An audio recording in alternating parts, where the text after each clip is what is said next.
Hello and welcome to the Cultured Bumpkin, all you cultured bumpkins. This is chapter 5 of Robert Louis Stevenson's classic pirate tale, Treasure Island. And it's in a Southern accent, right? So it's in Southern. We have plenty of great, wonderful British narrations. I mean, it's set over there, so that's proper. But, it's fun to do in Southern, so that's what we're doing here. So let's get started. We left Jim Hawkins and his mother, who had fainted, under a bridge, and some bad men, some pirates, were headed towards the Admiral Benbow Inn to break in. So there they are. Okay. Chapter 5: The Last of the Blind Man. My curiosity, in a sense, was stronger than my fear, for I could not remain where I was, but crept back to the bank again, whence, sheltering my head behind a bush of broom, I might command the road before our door. I was scarcely in position ere my enemies began to arrive, 7 or 8 of them, running hard, their feet beaten out of time along the road, and the man with the lantern some paces in front. 3 men ran together, hand in hand, and I made out, even through the midst, that the middle man of this trio was the blind beggar. The next moment his voice showed me that I was right. "Down with the door!" he cried. "Ah, sir!" answered 2 or 3, and a rush was made upon the Admiral Benbow, the lantern-bearer following, and then I could see him pause and hear speeches passed in a lower key, as if they were surprised to find the door open. But the pause was brief, for the blind man again issued his commands. His voice sounded louder and higher, as if he were afire with eagerness and rage. "In, he shouted, and cursed them for the delay. 4 or 5 of them obeyed at once, 2 remaining on the road with the formidable beggar. There was a pause, then a cry of surprise, then a voice shouting from the house, "Bill's dead!" But the blind man swore at him again for their delay. "Search him, some of you shirking lubbers, and the rest of you aloft, get the chest!" he cried. I could hear their feet rattling up our old stairs, so that the house must have shook with it.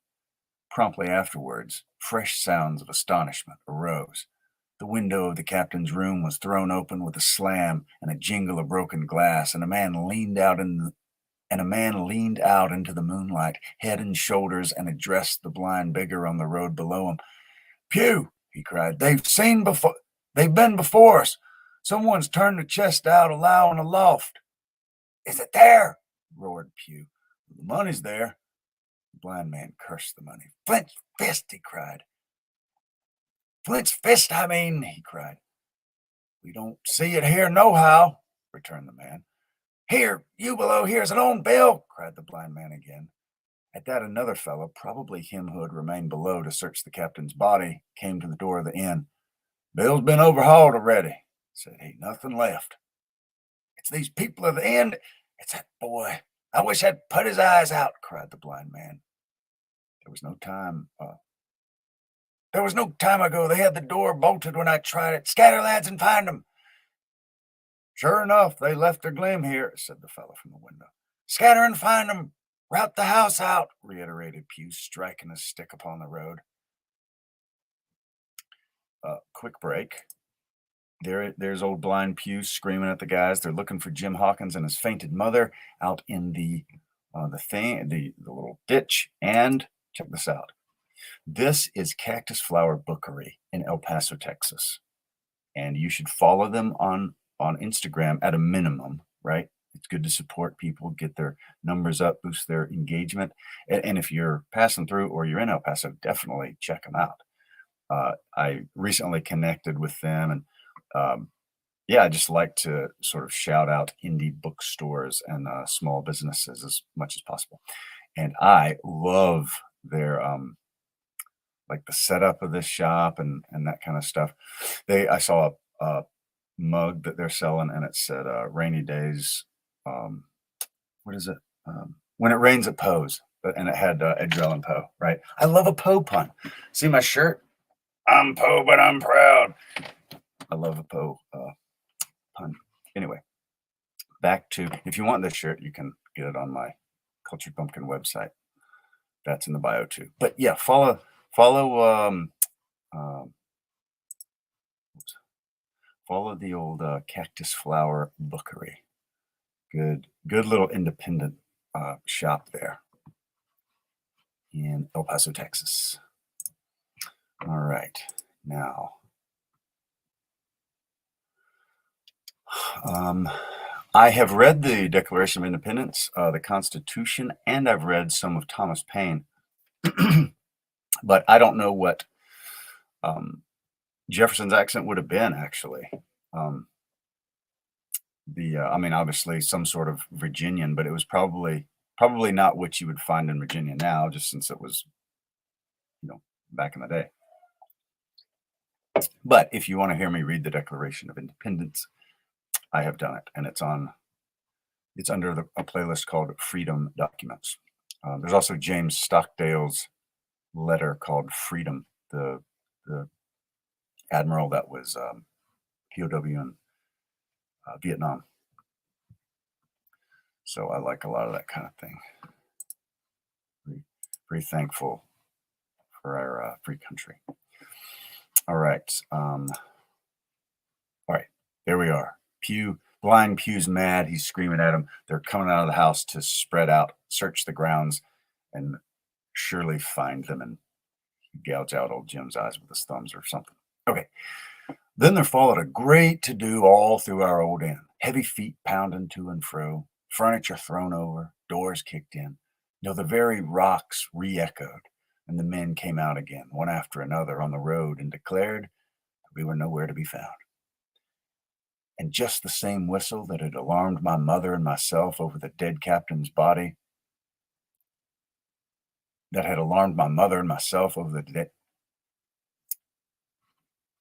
just the same whistle that had alarmed my mother and myself over the dead captain's money was once more clearly audible through the night, but this time twice repeated. I had thought it to be the blind man's trumpet, so to speak, summoning his crew to the assault, but now I found it was a signal from the hillside towards the hamlet, and from its effect upon the buccaneers, a signal to warn them of approaching danger. "There's Dirk again," said one. "Twice.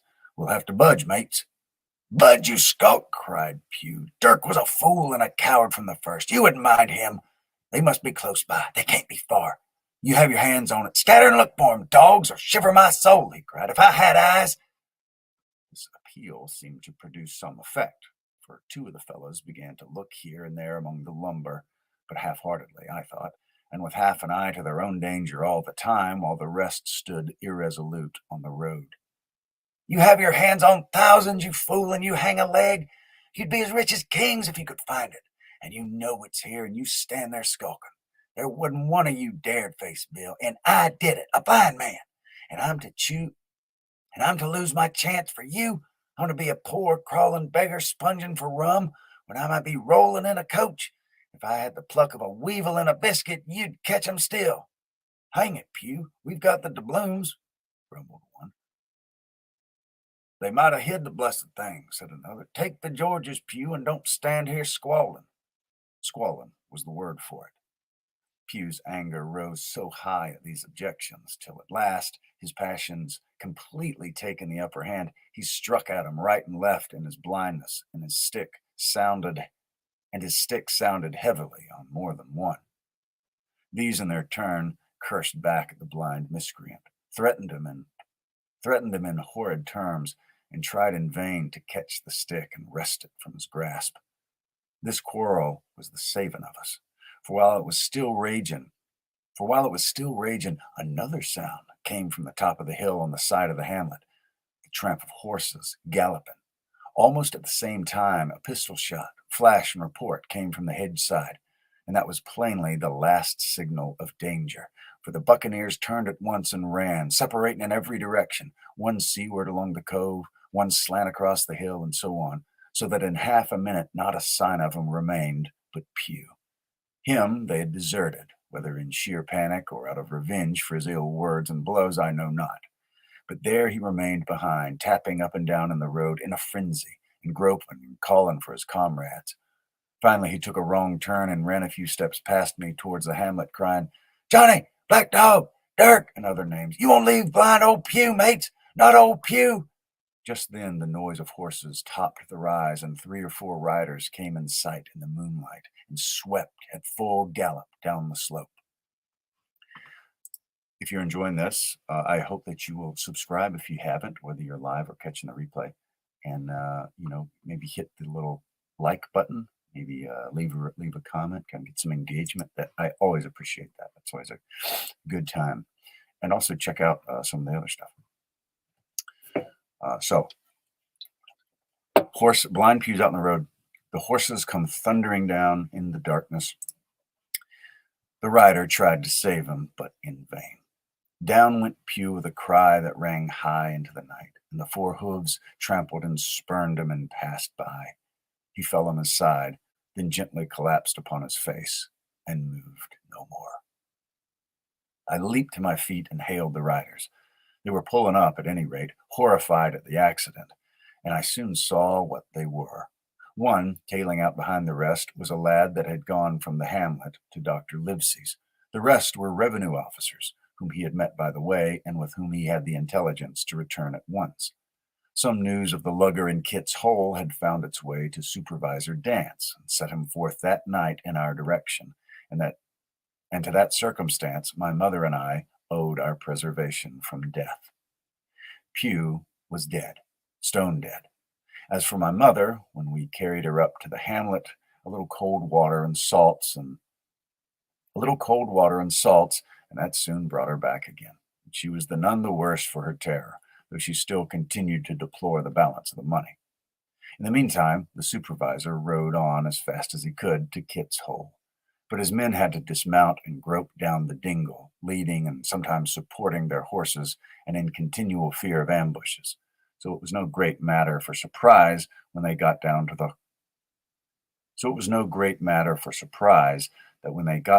the hole, the lugger was already underway, though still close in. He hailed her. A voice replied, telling him to keep out of the moonlight, or he'd get some lead in him, and at the same time a bullet whistled close by his arm. Soon after, the lugger doubled the point and disappeared. Mr. Dance stood there, as he said, like a fish out of water, and all he could do was dispatch a man to warn the cutter. After that, said he, it's just about as good as nothing. They've got off clean, and there's an end. Only, he added, I'm glad I trawled on Master Pew's corns, for by this time he had heard my story. I went back with him to the Admiral Benbow, and you cannot imagine a house in such a state of smash. The very clock had been thrown down by these fellows in their furious hunt after my mother and myself, and though nothing had actually been taken away except the captain's money bag and a little silver from the till, I could see at once that we were ruined. Mr. Dance could make nothing of the scene. They got the money, you say? Well, then, Hawkins, what in fortune were they after? More money, I suppose? No, sir, not money, I think, replied I. In fact, I believe I have the thing in my breast pocket, and to tell you the truth, I should like to get it put in safety. Well, to be sure, boy, quite right, said he. I'll take it if you like. I thought perhaps Dr. Livesey, I began. Perfectly right, he interrupted very cheerily. Perfectly right, a gentleman and a magistrate. And now I come to think of it, I may as well ride round there myself and report to him or Squire.